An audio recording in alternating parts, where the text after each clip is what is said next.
Volkswagen T4 1.9 diesel non-turbo 1X engine. It had a squeaky power steering pump. There was a squeak when you turned the wheels, basically. Started with flushing the whole system. Put the green CHF fluid, which apparently there's a debate on that, because this one had red power steering fluid.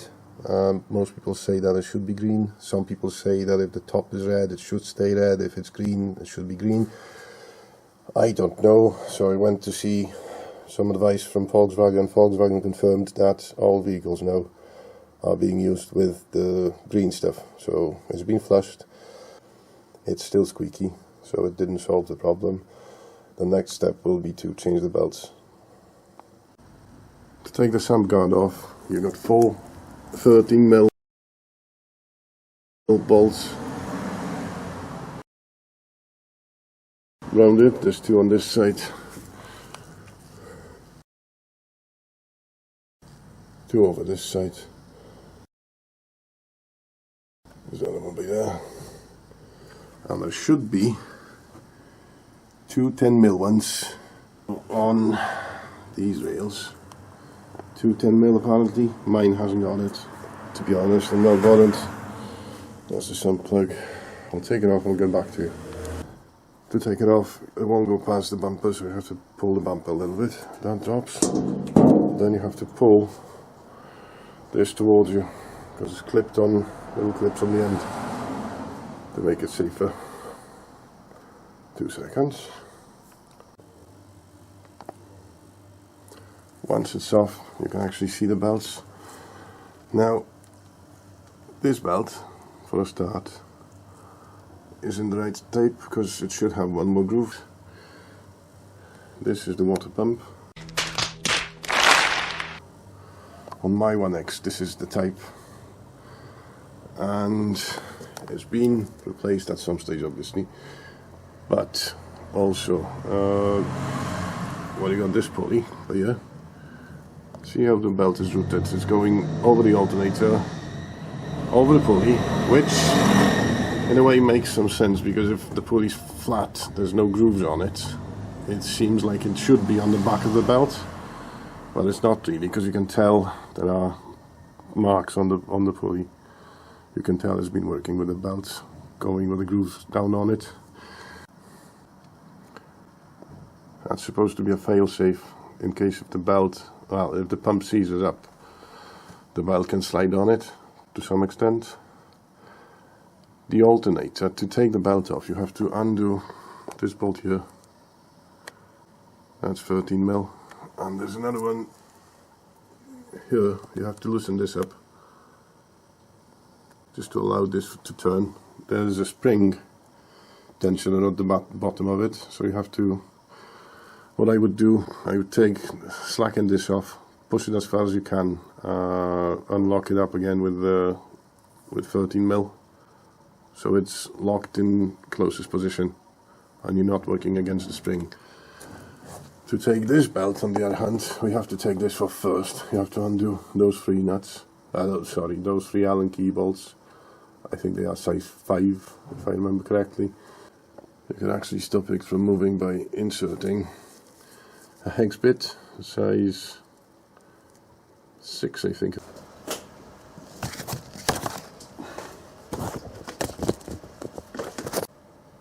Just a quick glance then. I got Gates 6306MC, and I've got Micro V, which is 6PK923 instead of 1043 that I had last, which was way too long for this. Okay, there was a version that had like a tensioner between those 2 pulleys, alternator and water pump, or on top of above water pump actually. But this one's got tensioner on the bottom of the alternator, so just that. After the V-belt is on, as I said, under the water pump apparently, and that's what the alternator says anyway, so I'll go by that. But when I started with it, it was the other way around. This belt was actually, that part was going above the pulley, but you can see on the pulley there are marks from the V-belt previously. you're trying to film something and the phone rings. I hate that. Never mind. Yeah, the belt, that goes this way, over the alternator, over to the pulley, crank pulley, and under the water pump pulley. It's flat, so you would have thought, I thought that as well, because the belt was put that way, that it would have to go, the flat part of the belt, onto the pulley, but it's not. It's actually, you can see from previous usage, you can see not grooves but marks on the pulley. Why they've done it, probably is like a fail-safe, as somebody said, and in case if your water pump stops, the alternator will still get powered from the pulley and it's not going to damage the engine. So I think that's the reason for it, why it's flat, why it's not grooved. Regardless of what, that's what Autodata says. That's not what it was when I came at it, because it was this belt was going over that pulley and pushing on top of it rather than being on the bottom. But this is the way it should be, apparently, so let's put it this way. It makes sense in a way, so I'll get back in a sec. Right, when you got the belt on it and it sits in all the grooves, you just double check that and it sits tidy on the alternator. What you do then is you slacken the alternator gently if you can. It will be hard one single-handed, but just don't slacken it too widely. There we go.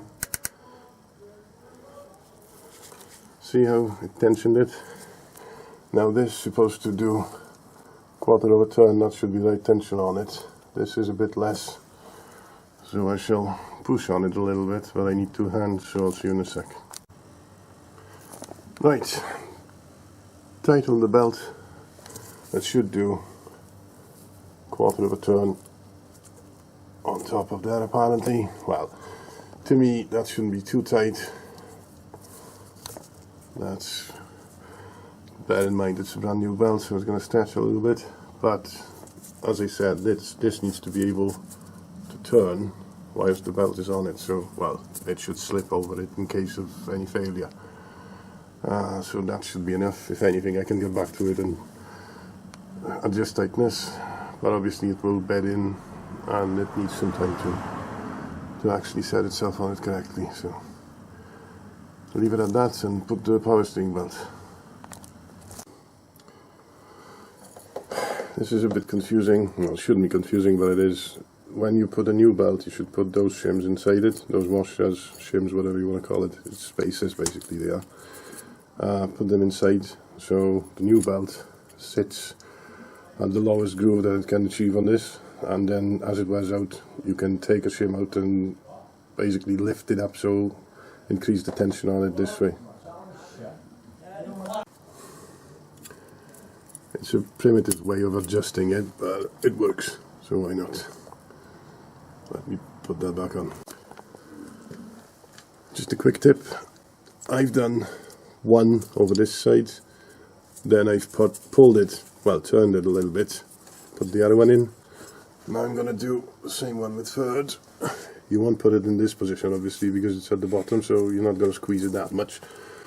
But if you can turn the pump the other way, pull the belt out of it, in a way, if you can. I don't think I will.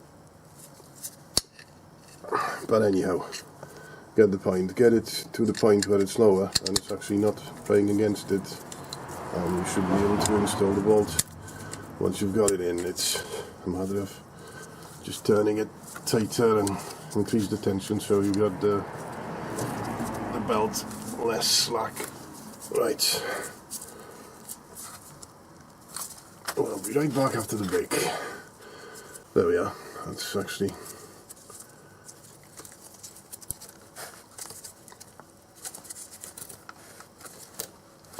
Okay, I'll tighten it up and I'll get back to you. And that is it. That belt's tight. Well, as tight as it should be, really. This is a bit over tightened, but I can't adjust it anymore because I only had two washers with it, and I think that's what they came with. but it will bed in as soon as you start running it. So let's start the engine check on, and if all's good, then we can put back the covers. So to test it now.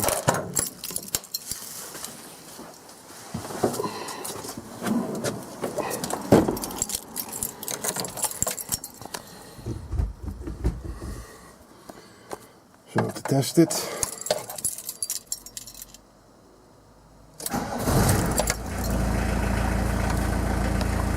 no squeaks, no noises.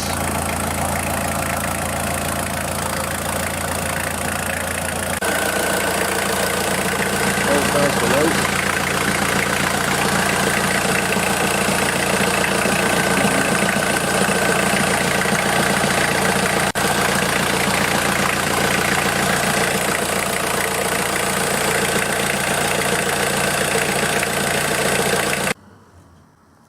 Okay, there seems to be a tiny bit more play in this one, and there seems to be a bit too much slack on this one now, see? So we need to retighten this, because it was flapping about a little bit too much.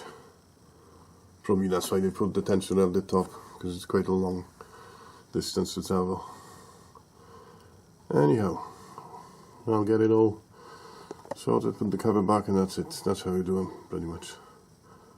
Also, whilst I'm at it, we might as well pump out the fluid out, a little bit of it at least.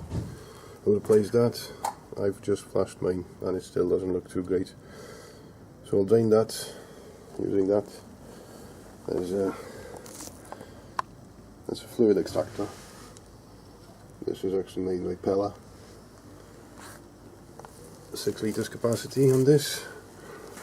What do?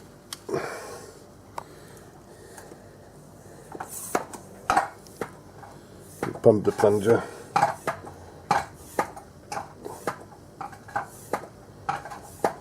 and it creates vacuum, starts sucking it in.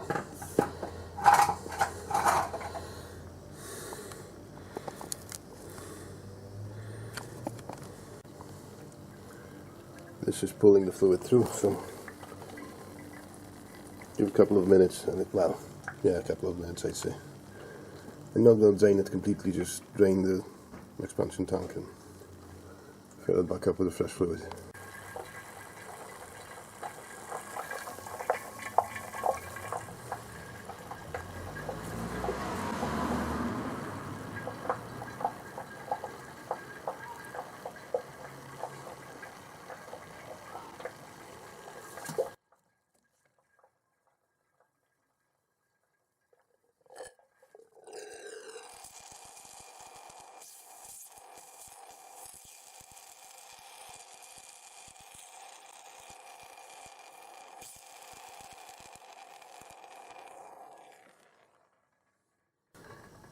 Clean the tank and fill it up with fresh fluid.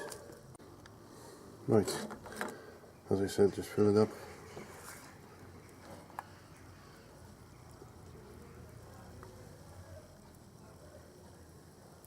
There's a minimum and maximum. As it's roughly, well, it is cold. Put it up to the maximum. Or actually leave it and then top it up. Yes, yeah. I'm not going to wear thin tights this time of year.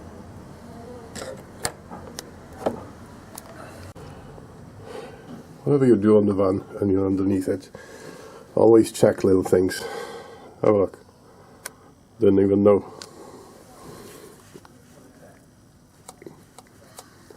The boot's okay. CV boot and CV joint are okay. If I would leave it like that, that wouldn't be okay in a couple of weeks. So pack some grease in and put at least a zip tie around it to keep it in place. But always worth checking, see? See, didn't cost me anything in parts, didn't have to break down.